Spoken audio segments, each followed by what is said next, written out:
Is artificial intelligence ruining photography, or are you just a smidgen close-minded? I'm going to share with you my 2 cents. Hello, my friends. Welcome to SR Lounge. My name is Pi. Hello. This is your place for no-nonsense photography education with a smidgen of nonsense. Now look, this is another podcast style video, so if you'd like to watch this lovely mug, go ahead and do so. If you want to work or, clean that nasty room of yours, by all means do that while you just listen to me talk at you. Okay, so this is a conversation that I am seeing online quite often, actually, more and more often than in the past. And the question really is artificial intelligence ruining the process and the art behind photography, or is there a place for this in the workflow? Now, what I want to do is we're going to separate this conversation out into different groups of people. But first, I hate for you guys to have to wait until the end of a video just to figure out someone's opinion on something. And my opinion is no. AI is not ruining photography. It's going to be a wonderful thing. That being said, I have plenty to share. So look, first, let's talk about the subject of where is photography going? You see this? Okay, now I'm not just talking about the Apple version of this. I'm talking about Android and every other version of this, and that is a smartphone. These cameras have incredibly sophisticated software systems and what's known as computational photography built into them. So much so that they can simulate depth of field. They can do all sorts of crazy stuff. They can do panoramas, everything. These things are ridiculous. You'd know this if you saw Creative Photography 101 because it's an entire course shooting images with just one of these. And the images are actually quite good if you know how to do it.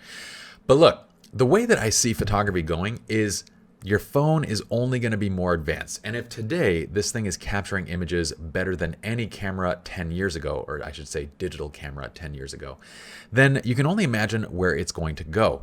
Now, on the dedicated camera side, the only way I can see these guys as keeping up, and this is the EOS R, the only way I can see these keeping up is for the software systems, the computational photography that's built into this, to actually make it over to this. Now, inside of a dedicated camera, these computational systems can get even more advanced and the processing can get even more nutso, which basically just means that everything that the purist hates about photography is only going to be getting worse. But the good news is that we're not alone in this area, right? I mean, in every single industry, in every single subject, you basically, from the moment of inception and invention of something through time, it's always going to be about making that thing better, right? From the moment someone decided to put a horse in front of 4 wheels and a cart, it's always been about making it easier, to the point where eventually they remove the horse and now you just have the Model T and you have a car that has its own engine, to today where now these cars can drive themselves. And I do have one on order. I'm quite excited about it. This same thing happens in every single industry, and it's happening in ours too, not only from the point of capture, like we discussed a moment ago, but also from the point of processing, right? On the processing side, you have software like Luminar, which we've shown in the past how easily it can swap out skies using AI, how it can automatically retouch faces and all these different things that just make workflow better. On the visual flow side, so we design lighting condition based presets because images are shot in different lighting conditions, right? The next thing that we're working on is a piece of AI that will actually be able to detect those lighting conditions. We're working with Canon on this project, and hopefully it's something that comes to fruition. So basically you load up your images in Lightroom and Lightroom automatically processes them for you by detecting lighting conditions based on AI. The question is, does this all ruin photography? And my answer to this, if I were to amend the previous no, I would actually say probably a yes and a no, depending on how you view photography. See, we're going to separate out the kind of perspectives on photography into, let's do 4 groups. We're going to do the purist, we're going to do the professional, we're going to do the enthusiast / consumer who just likes to take pictures, and we're going to do the end user. Okay, let's speak first of the purist. Does AI ruin photography for you? Yes, it absolutely does. Why? Because the purist finds their enjoyment, finds their passion in the process. The artistic process itself is what the purist enjoys. So if you're a purist and you're in this for the craft of being able to take something from your mind and be able to translate it through the camera, depending on your view on it, whether that's from film or whether it's digital, whether it doesn't matter what that view is, your process essentially gets ruined with the advent of something that does the job for you. Let me translate this outside of photography. So look, the purist photographer, let's talk coffee, is much like the purist coffee nerd, okay?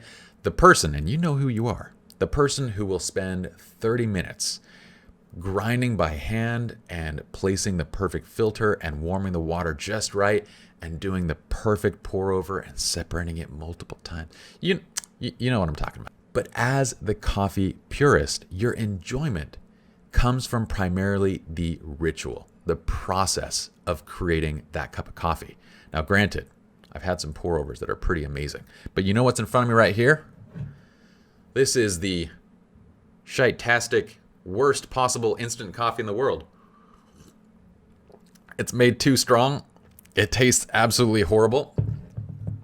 And I'm still drinking it. Now, does this ruin a good cup of coffee? No, it doesn't. It actually makes me appreciate it even more. Sometimes you're just not in the mood to deal with the process. And that's how I felt when I made this cup, which I should have probably convinced myself otherwise. But anyway, the thing is, sometimes you're just not in it for the process, or maybe you're just not in the mood for the process. That was me when making that shitastic cup of coffee. But look, sometimes you're not in it for the process, or maybe you're just not in the mood that particular day. This is kind of what led me to this shitastic cup of coffee. But that brings me over to another group of users, and that is the professional. Now, remember, whatever group you're in is kind of the lens that you're going to see this argument through, right? Now, for the purists, I want to leave you with one little thought right here to ponder. So look, decide for yourself whether you're in that category. And if you are, by all means, I love my purist friends because they help me to celebrate the craft in a way that sometimes I forget to see myself. So it's a wonderful thing looking at photography from that aspect. But choose for yourself, because here's the danger. The danger lies in trying to decide for the entire industry, for the entire group. Is photography an art form? Is it subjective? Or is it the process of journalism? In reality, it can be either or, okay? And I see people arguing like, well, you know, you should capture in camera, but then not digitally modify. And it should be, you know, however it came straight out of camera. And you get all these different nuances of this argument. You even get people that try and go back and try and say who famous photographers in the past were. Ansel Adams would never have done something like this. You don't know that. By all kind of understanding from knowing Ansel Adams' process and how much he shot, I would probably guarantee he was more on the professional side. He manipulated his photographs in post. And if you can give him an easier way to do that, I would probably put my money on the fact that he would freaking do it. I mean, that's a good bet. So anyway, my point is to the SOOC crowd, the straight out of camera crowd. I'm going to argue this because there's no point in arguing how much manipulation is a photograph anymore. What I'm going to say is as soon as you bring a camera up to your eye, and as soon as you actually compose what belongs in an image, as soon as you decide what belongs in an image versus what does not belong in an image, that is already a fictitious representation of reality. And this comes down to journalism as much as it does to the art side of photography. At whatever point it might be, we are all in the business of capturing images that manipulate. They tell a story, and we're deciding what story is told. For the professional, artificial intelligence and computational photography from the point of capture all the way through to the point of editing, these all serve to be enhancements to their workflow. See, if you're a purist, you could probably understand the professional's mindset just a little bit more if I gave you a different scenario. Here's one. See, you enjoy making that pour over cup of coffee for you and maybe a couple close friends, right? You enjoy the process, great. But if you opened a coffee shop and it were your job to actually serve 200 people straight using your pour over technique, I would venture to bet that you're very much going to lose your interest and entire passion for the ritual. You're going to want to figure out, how do I make the best cup of coffee possible for these 200 MF people who are sitting here waiting and getting angry while texting one another? And why aren't they talking to each other? Why are they just all on their phones? It doesn't make any sense. Anyway, this is the professional's standpoint. There is nothing interesting or fun about replacing 100 different skies. If you got to do it in one image and you're just putting out one image and this is your artistic process, then by all means. But look, for professional wedding photographers, event photographers, portrait photographers, you're delivering 50, 100, 200, 500, 1,000 plus images. There's nothing enjoyable about repeating the exact same step over and over and over, Monday through Friday, from one client to the next. If I can use Luminar AI to batch retouch my portraits, that's incredible. Now, I'm not talking anything crazy. I'm talking about basic skin smoothing, eye enhancements, and retouch that can be applied over an entire set of images batch. Along the same lines, when you're working with a client, you can't just reschedule the shoot because you didn't have ideal weather on the day of. It would cost a fortune. So if I can use the app to cycle through different skies, different effects, and end up swapping the sky in seconds rather than, well, what would be hours doing it manually, then that's all the better. For each of you, you're going to look at these enhancements as just being quality of life improvements. And you're going to have a hard time seeing the purist mentality because that's not where you live. So I'm hoping you guys can cross over and maybe understand each other a little bit better. Okay, so we finished the professional bucket. Now let's move to the enthusiast/consumer side of photography. These are people that enjoy taking pictures, but they don't necessarily know photography, okay? They might have a phone, that might be their primary point of capture. They might be using a dedicated camera. It doesn't matter. Does AI or all of these different computational methods improve photography for them, or does it ruin it? Once again, a resounding improvement across the board. I mean, computational photography today has enabled people that don't understand anything about photography to actually not only appreciate photography, but take semi-decent photographs with just their phone. Oftentimes, it's from that process that they develop a passion for photography and they step into the entire process as an art form. It's the accessibility that pulls them into the craft, right? Now, let me give you another example of this. Does self-driving cars ruin driving for driving enthusiasts? I am a driving enthusiast. I spent much of my time on a track in a dedicated race car. I want a Tesla because it drives itself. Look, I'll go to the track all day long and I will race cars until my face is blue. Well, really, it's more like until your butt and your back is just like broken. But anyway, in my day-to-day life, I don't want to deal with it. So as someone who has instructed high performance driving, if you told me that I had to bring my race car home and drive it Monday through Friday, and that was my daily commuting car, I would kill somebody, okay? I mean, I wouldn't be able to because my back would be broken, my butt would be hurting, my ears would be deaf. I wore earplugs, for crying out loud, when I was in my car. So look, just because I'm an enthusiast and just because I love something for what it is, doesn't mean I want to be dealing with it every day. And for the enthusiast and the consumer, it's the same thing. AI, computational photography, all of these pieces make the craft more enjoyable from day to day. And guess what? You can choose when you want to go to the track, for crying out loud. I can still have my Tesla, I can have my self-driving car, and I can choose when I want to go to the racetrack. In the same way, someone can be shooting and using all these different features on their phone, on their cameras, and their software. And they can choose when they would like to simply go back to the process of shooting film. That is completely your discretion. Having one doesn't eliminate the other. Lastly, let's talk about the end consumer. I want to throw in like one super deep line now and then.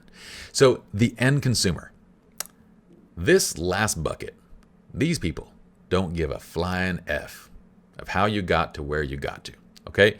In general, whether it's a client, whether it's a person browsing Instagram, someone on Facebook, unless they are a purist, which 99.9% of you are not, I'm saying 99.9% of the general audience are not purists, they don't care. They look at an image and they base its merits on the story that it's telling, how visually appealing it is, and then they move on with their lives. all these people care about is the result. Is it something that they would actually pause and look at, perhaps print and hang up on their wall? Or is it something that they're just going to move on from? Nowhere are they stopping and going, you know what? I really do like this photograph much, much better because I know the person who captured this. I mean, even though it's a crappy photograph, I know the person that captured this spent 20 hours doing it. That makes me appreciate it. No. If your photo is not that interesting to them, if it's a bad photograph or it's just average, they don't care how you got there. And similarly, if they see something incredible and they are like, I want to hang that up on my wall of my home, I want to make this part of my desktop back, they're not sitting there going, well, you know what, I'm going to question that because was that sky really actually there? I mean, was it though? Let's go ahead and wrap this up, shall we? Through another deep voice at you. So look, does AI ruin photography? No, because for all the people that appreciate it, it is a massive quality of life improvement. Not having to deal with all the just things in the process that are not enjoyable when you have to do them repeatedly over and over. This is a major time saver, a major quality of life improvement. And for the people that enjoy photography as just a pure process, guess what? You can still define exactly what that process is to you, and you can ignore all those tools out there. They're not going to come and bite you. I do think from the standpoint of competitions and awards, it is worthwhile defining what's actually permissible in terms of the submitted images. So if the competition is journalism, then yes, you shouldn't be permitting anything being done to the images beyond maybe simply a color grade. But most competitions are already doing this. And if it's a photography competition and they're allowing all of these crazy forms of digital manipulation and compositing, then I think it should be more of a digital art competition. I think those simple classifications would be enough to kind of separate what those different artistic processes can and should be for each of these competitions. That being said, cars that can drive themselves take nothing away from the person that wants to hop on a track and race them. Along the same lines, having better cooking equipment doesn't preclude you from going outside and cooking over an open fire.